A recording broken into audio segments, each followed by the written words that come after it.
صلوا كما رأيتموني أصلي.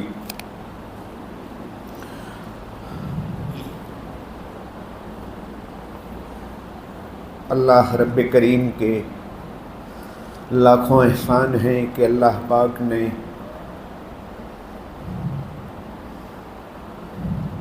تراویح کو مشروع فرمایا. تہجد کی طرح تراویح کی نماز عشق ہے. خصوصاً تراویح کی نماز حفاظ کے لیے بہت بڑی نعمت ہے.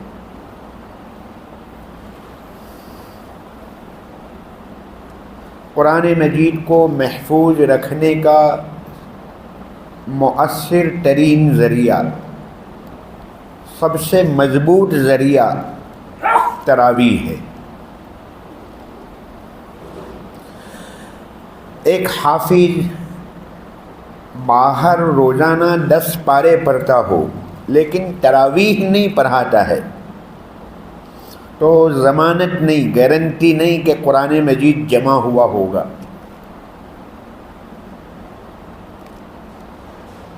گویا تراویح میں قرآن سنانا یہ 10 گنا زیادہ طاقت رکھتا ہے جمانے کے اعتبار سے، محفوظ رکھنے کے اعتبار سے.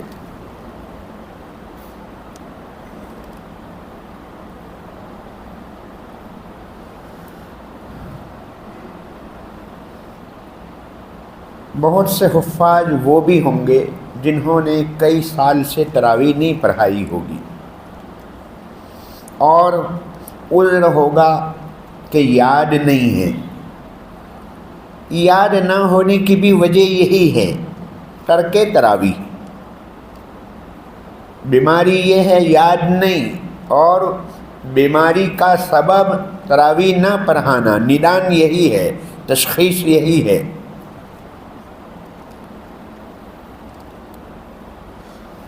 لہذا پہلے نمبر پر اس مجمع میں جو حفاظ ہیں جنہوں نے 2-4 سال سے تراویح نہیں پڑھائی ہے، یا ہمارے متعلقین میں کوئی ہوں جنہوں نے تراویح نہیں پڑھائی، ہم ان کی تشکیل کریں، اپنے آپ کی تشکیل کریں کہ مجھے تراویح پڑھانا ہے. ہمت کیجئے، محنت کیجئے، تھوڑی سی قربانی دینی پڑے گی.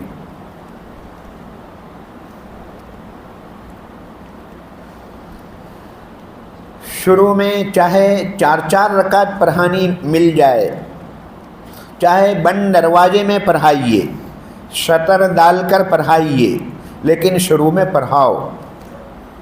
پھر بعد میں رفتہ رفتہ محلے کی مسجد میں آئیں گے، 8-12 پر آئیں گے، پھر موقع آئے گا جامع مسجد میں آئیں گے، پھر مرکز میں آئیں گے. ہمت کرنے سے آتی ہے. ہمت بازار میں نہیں ملتی ہے، فیکٹری میں نہیں بنتی ہے. ہمت کیجئے. بلکہ میں یہاں تک کہتا ہوں، ہمت نہیں ہے تو کم از کم 2 رکعت کے لیے کھڑے ہو جاؤ. پوری ہمت نہیں ہے تو 15 تراویح کے لیے کھڑے ہو جاؤ، لیکن ایک مرتبہ اس سال ہمت کر لو. مجھے یقین ہے کہ جس نے یہ کہا ہوگا کہ میں فقط 10 دن پڑھاؤں گا، وہ 5ویں تراویح پر کہے گا کہ میں 20 دن پڑھاؤں گا انشاءاللہ. اللہ کی مدد شامل حال ہوگی، اعتماد بڑھے گا، کانفیڈنس آئے گا اس کو. یاد کرنے کا طریقہ یہ ہے کہ ایک دوسرے کو سناؤ. ایک دوسرے کو سنائیں گے تو ہماری غلطی سامنے آئے گی، پتہ چلے گا کہاں غلطی ہو رہی ہے، پھر اس پر زیادہ محنت کرو. جناب نبی پاک صلی اللہ علیہ وسلم جن پر قرآن مجید کا نزول ہو رہا ہے، لیکن آپ جبریل امین کے ساتھ دور کرتے تھے، اور آخری سال 2 دور کیے حضور نے. حضور کو 3 قسم کا فکر رہتا تھا کہ کہیں قرآن مجید نکل نہ جائے، بھول نہ جاؤں میں، تو جلدی جلدی پڑھنے کی کوشش کرتے تھے. تو اللہ پاک نے فرمایا لا